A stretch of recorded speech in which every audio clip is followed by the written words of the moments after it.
Hey guys, how's it going? I'm back here with another video, and today I decided to bring this video where I'm going to be comparing and contrasting CRA-NEXT-VITE, Vyte, and NextJS. So all three of those are extremely useful tools that are very popular right now in the industry, and they're mainly used to generate a React application. However, despite their similarity in functionality and purpose, they're very different, and there's definitely pros and cons into using them, and I see it as of right now that the most widely used out of those, it's also the worst option. So for that reason, I wanted to make this video to provide you guys with my opinion. Obviously, not everything you should follow straight from what I'm saying. You should make your own decisions, but I'm gonna lay out what I think and my thoughts, and you guys can make a decision based on that. So before we get into the video, if you guys could leave a like and subscribe, I would massively appreciate it. It will help push my videos to more people, and I'll be eternally grateful if you guys could do so. So with that in mind, let's get into the video.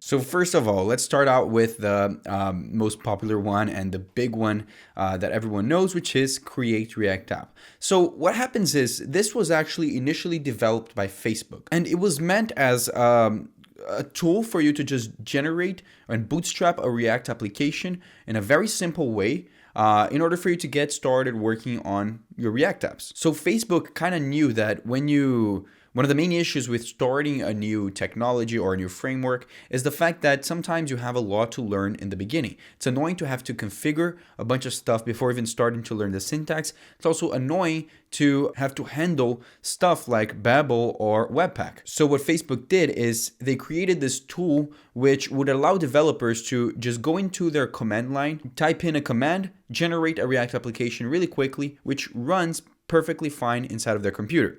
And for that purpose, Create React App is actually amazing. So like I said, it literally has zero configuration. In a lot of my videos, I use Create React App because of the simplicity of it. You just run the command Create React App into your computer. It will generate an application. You don't need to deal with Babel. You don't need to do it with Webpack or any other build tools. It's all done for you. Also, another smaller thing, but also really important, is that the fact that Create React App allows you to have live reloading of your application. So like, just like if you're building a backend in NodeJS, as an example, you have to install an external package called NodeMon, and it will automatically refresh every time you save the page. That already happens with Create React App, right? When you're writing your React application, you make a change and you save the file, it will reload your browser to represent the new changes inside of your website. So that's a small thing, but it's pretty cool that Create React App already put that, because now it's a staple in the industry.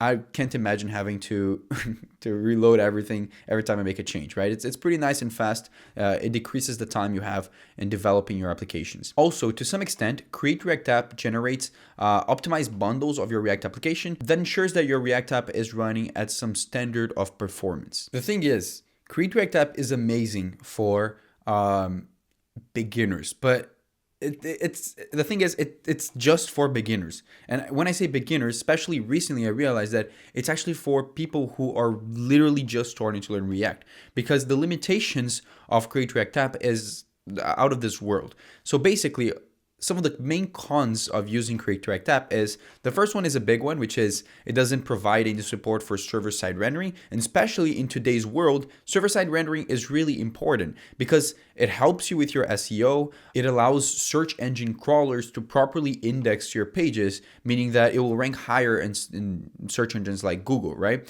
And this is extremely important nowadays, which other frameworks and tools like NextJS, which is what we're going to be talking next, already allow you to do that. So it's actually their main purpose. So Create React App not having any support for that makes it very hard as an option to choose. Also, one of the main benefits of Create React App, which is the fact that it has zero configuration, is one of its main problems. Because if you want to make later on any sort of change in your Babel or any changes on Webpack, it will be really hard because it was all made already for you, right? And it's made in a way such that you don't have to deal with anything, which again makes it harder for you to change in the future if you need to. To do so, you would have to eject your app, and that would literally expose all of your configuration files. So what I'm just trying to say is that it will overly complicate what if you were to build your own configuration, it would be much easier. So that's definitely one of its bigger problems. But the thing is, Create React App is good for a beginner. If you're a beginner, don't be afraid of using it. But because of its limitations, it has even been recently removed as a recommendation from the React team in the documentation. I think that was mainly fueled by a friend of the channel called Theo from the Ping Labs channel.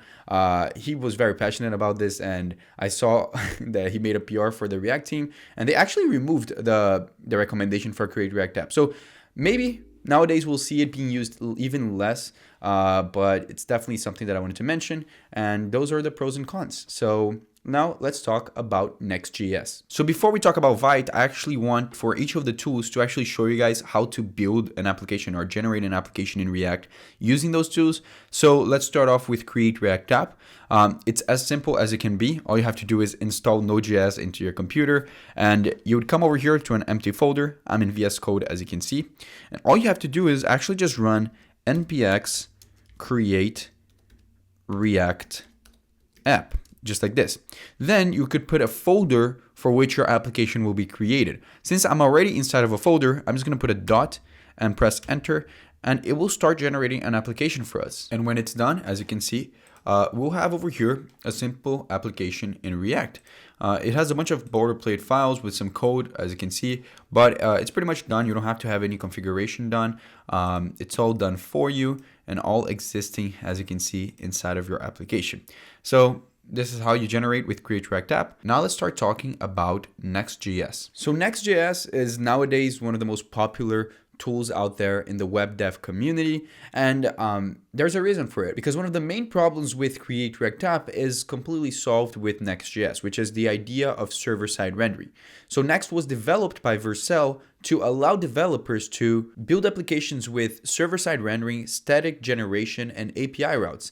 It's a simple way for you to integrate your API and your frontend without having its main focus on client-side rendering, which is what Create React did. Now, some of the main obvious benefits of this is the fact that it improves your SEO by a lot. Like it will allow search engine web crawlers to index your page and just read all of the content of it. If you want a deeper explanation to why server-side rendering does this, I do have videos on Next.js which I go more in depth, but keep in mind that this is one of the main benefits of server-side rendering, and Next.js makes it possible for you to do so. Also, Next.js is a very simple built-in implementation of API routes, which facilitates development of your backend. I think it's pretty simple to integrate your frontend and your backend together using Next, and it's just a nice thing. It decreases the time you need to organize and develop your full stack app. Also, to increase performance, Next.js automatically splits and bundles your code into chunks so that it will optimize the reloading time of your application. So it has increased performance in that sense and in other senses as well that are directly related to its server-side rendering functionality. Now, what are the negatives of Next.js? Well, to be honest, it's better than Create React App in my opinion in almost every sense. And the only negative would be to say that it has a steeper learning curve to some extent. So if you're a real beginner, I would still recommend you to start learning React without Next.js and by using something like Create React App, and then transitioning into learning something like server-side rendering in React. It has different syntax to some extent. It has some functions that you need to learn, some abstractions that you have to learn. So to some extent, it can take a bit of time to learn it. But honestly, I don't even know if that's a big con, because everything should take time to learn, right? So I definitely think Next.js is a really good option compared to Create React App, which is what we just talked about. It is definitely a winner. So before we get into Vyte, let's go over how to generate a Next.js application inside of your computer. So similar to Create React App, we're going to be using a command in our command line tool, and it's actually very similar. It's called, we're going to run npx and then run create next app, just like this, and then a dot. And as you might imagine, it will generate a Next.js application. I'll be back when it's done generating. And as you can see, when it's done, this is how your Next.js application will look like. So there's a bunch of folders that are a bit different from Create React App. As you can see, we have a pages folder, and this is meant for generating different routes in your application. It's actually pretty cool if you want to generate a new route in your React app instead of using something like React Router DOM, which is very common in Create React App. You actually just have to create a new file here. Like if I wanted to create the home page, I can just do this. Now, this is not a tutorial on Next.js, but I just wanted to show you this. And there's a bunch of other stuff as well. Again, there's not a lot of configuration in Next.js, but you can do so if you want to, which is pretty cool. Finally, we're going to be talking about Vyte, which out of the three options is actually the one that I have had least experience with.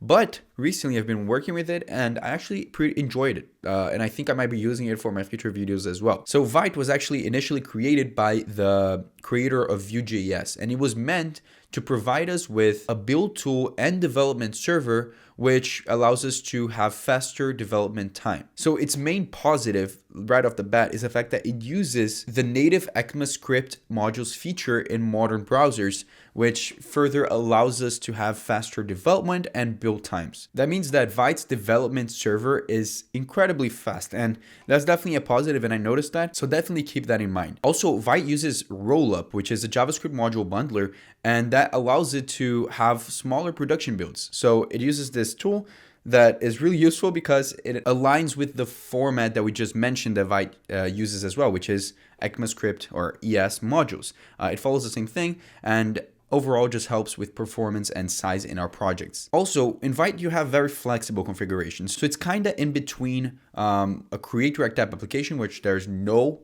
configuration, to an application that you build from scratch. So it's right in the middle where you can add configuration if you want to, you can configure whatever you want, but it helps you with predetermined configuration as well. So I would say that Vyte is actually more for developers that prioritize speed, and I would recommend it to be like for medium to large scale projects. I wouldn't say that a beginner needs it, but honestly, if you want to learn as a beginner, it works just as well as a Create React App. So even better actually. So I would definitely recommend doing it as well. Okay, everyone. So now let's see how we can generate an application using Vyte.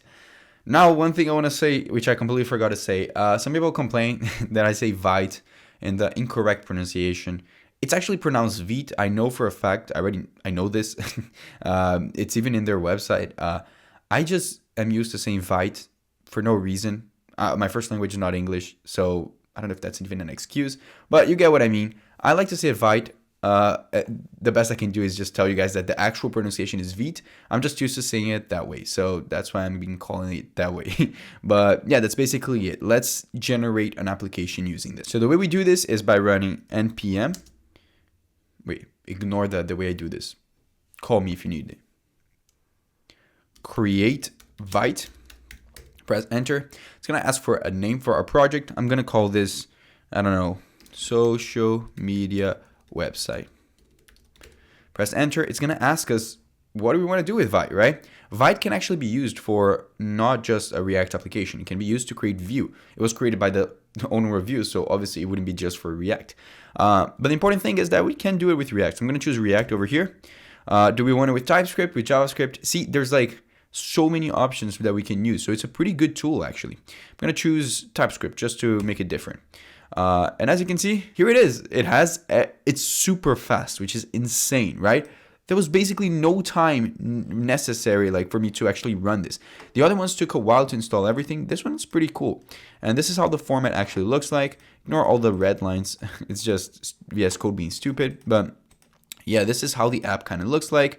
Again, if you want to configure, they allow you to configure a bunch of stuff. They have a vyte.config.ts file as well if you're using TypeScript. But yeah, that's basically how you generate your application using Veet or Vyte. But yeah, that's basically it. So finally, you might be asking, so which one is best? Well, like I said, each of them have their own purposes and their own use cases. I would say that Create React App can be used for beginners. If you're anything above a beginner, you shouldn't be using Create React App, with only the exception of people like me who are producing content for beginners. But if you're building a real application, you should be using something other than Create React App because it's simply not that good of a tool. Now, as in a comparison between Vyte and Next.js, I would say that it really doesn't matter. It depends on what you want. Both of them support server-side rendering, which is the important part here. Now, Vyte has a different approach to server-side rendering compared to Next.js, which I honestly even prefer. But the thing is, it doesn't really matter. Now, at this point, you can choose whichever one you want, because both of them have really nice use cases. The thing is, I see NextJS being used more. So I would say maybe for jobs in startups or small size to medium sized companies, maybe NextJS can be a better option. That's all up to you, and I provided you guys with my opinion. So that's basically it. Thank you so much for watching my video. If you enjoyed it, please leave a like down below and comment what you want to see next. Subscribe because I'm posting every week, and I would massively appreciate it. And yeah, that's basically it. Really hope you guys enjoyed it, and I see you guys next time.